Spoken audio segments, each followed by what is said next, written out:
des lumières de la ville, un soupçon de nuage. La Voie lactée traverse nos cieux. Cette délicate bande de lumière est notre lieu d'habitation dans l'univers.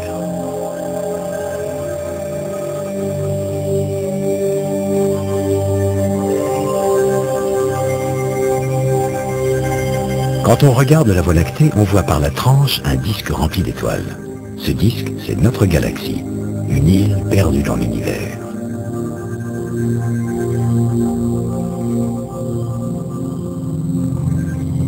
Vue du dessus, la Voie lactée forme une spirale, une famille de 150 milliards d'étoiles. Nous faisons partie de cette famille. Notre Soleil est l'une de ces étoiles. Il se situe aux 2/3 du chemin qui nous sépare du centre galactique. La Voie lactée tourne comme la roue d'un chariot. De grands bras s'ouvrent en spirale vers l'extérieur.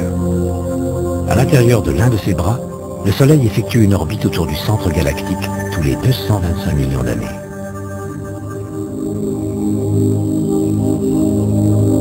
Comme dans une ville, c'est au centre que la lumière brille le plus. Voilée par les gaz et les poussières, c'est un formidable bouillonnement d'énergie. Mais nous sommes dans la banlieue avoisinante. Les étoiles tranquilles y mènent des vies d'étoiles ordinaires. Le Soleil ne fait pas exception. Il est jaune, de taille moyenne et au milieu de sa vie. Pour se faire une idée des distances, la lumière du Soleil met 8 minutes et demie pour nous atteindre. La lumière émise par l'étoile la plus proche met 4 ans et 3 mois pour nous parvenir. Les astronomes nomment ces distances en années-lumière, 4,25 années-lumière. La Voie lactée fait 100 000 années-lumière de diamètre. 30 000 années-lumière nous séparent du centre de la galaxie.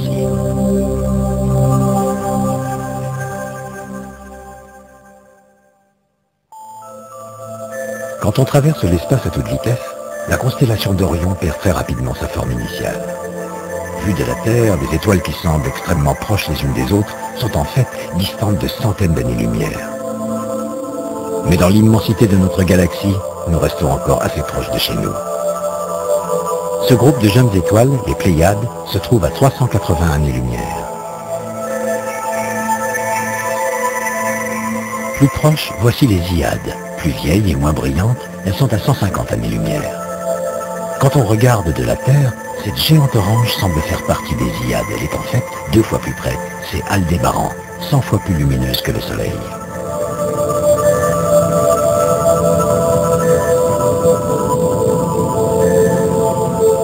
Sirius, l'étoile du chien, à moins de 9 années-lumière, est l'étoile la plus brillante de notre ciel. L'étoile de Barnard, une naine rouge, 2000 fois plus sombre que le Soleil, elle se dirige vers nous. Quand elle passera par ici, dans 10 000 ans, elle deviendra notre plus proche compagne galactique. Mais pour le moment, c'est Alpha du Centaure qui est la plus proche, un trio d'étoiles qui se trouve à seulement 4,25 années-lumière.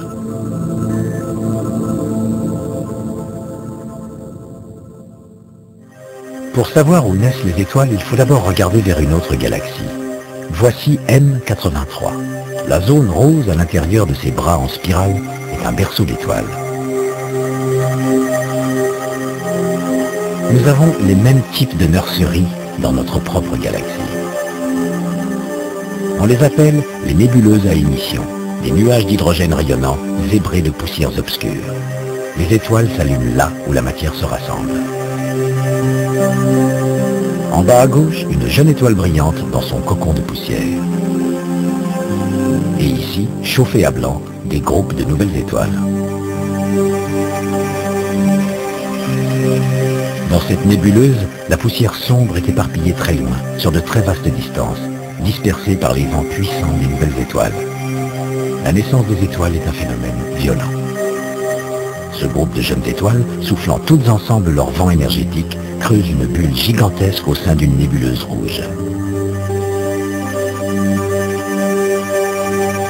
Au cœur de la nébuleuse de Rosette, de jeunes étoiles forment un trou large de 12 années-lumière.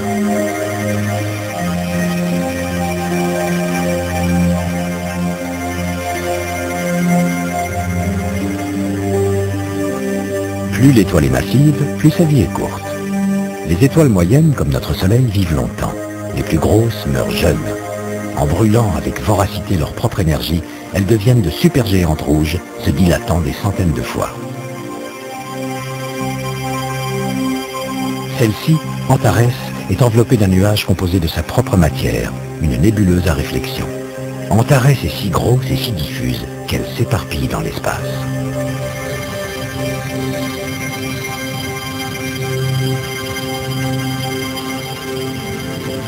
Une étoile comme Antares, plus grosse que le Soleil, gonfle au fur et à mesure que l'hydrogène se consume. Puis, c'est le tour de l'hélium et d'autres éléments.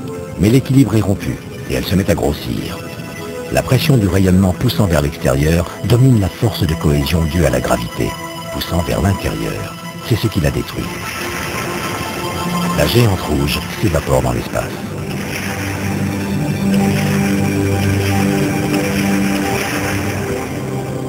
Le noyau est mis à nu et s'effondre pour se transformer en naine blanche. En voici une dans la réalité, une naine dans un anneau de fumée stellaire.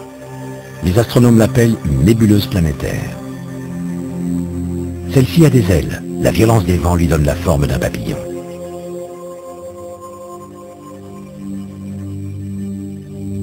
En voici une autre, avec des ailes plus larges encore. L'héritage d'une géante rouge. Voici l'une des plus belles. C'est le résultat de la mort d'une géante qui nous a donné la nébuleuse Helix.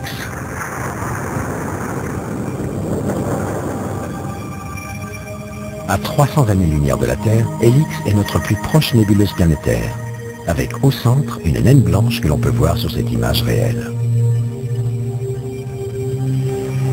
La naine blanche en bas à droite a une vie plus agitée. Sa gravitation attire la matière de sa compagne. Mais quand la couche de matière atteint une masse critique, elle explose en une nova. Les deux étoiles survivent et le processus se répète.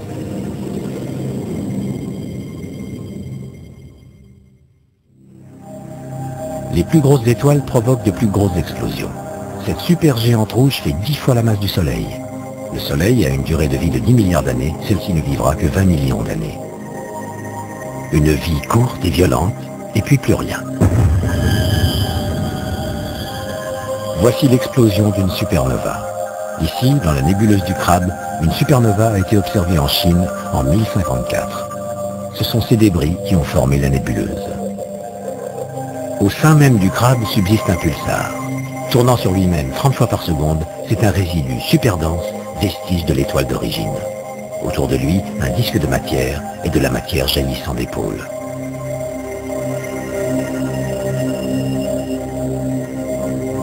En observant la nébuleuse du Crabe, le télescope spatial Hubble nous en dit plus.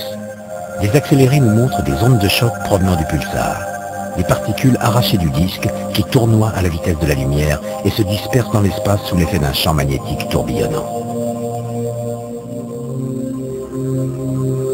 Ici, un jet polaire heurte la matière gazeuse de la nébuleuse qui se dilate plus lentement. Les élégantes volutes de la dentelle du cygne, vestige d'une autre supernova. Pour disparaître avec tant de gloire, une étoile doit avoir au moins 8 fois la masse du Soleil.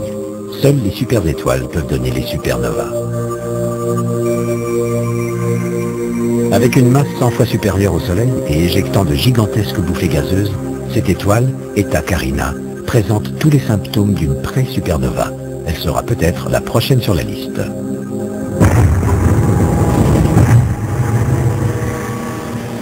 Quand son noyau s'effondrera, il dépassera même le stade de pulsar. Sa densité sera alors telle qu'il formera un trou noir. On naît, on vit et on meurt dans notre galaxie. Et il y a bien plus de galaxies dans l'univers qu'il n'y a d'étoiles dans la Voie lactée.